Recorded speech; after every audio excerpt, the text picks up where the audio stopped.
When an ATC clearance involves an arrival procedure, it should be entered when creating the flight plan prior to departure.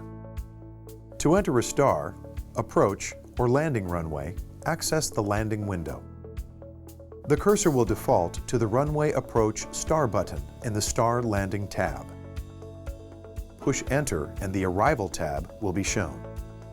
The approach and landing runway is normally not known prior to departure. To accommodate this, an arrival procedure can be entered without an approach or landing runway.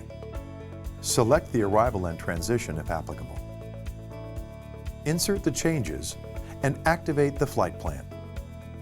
Once the star is entered into the flight plan, the selected star and transition will be shown in the Star Landing tab.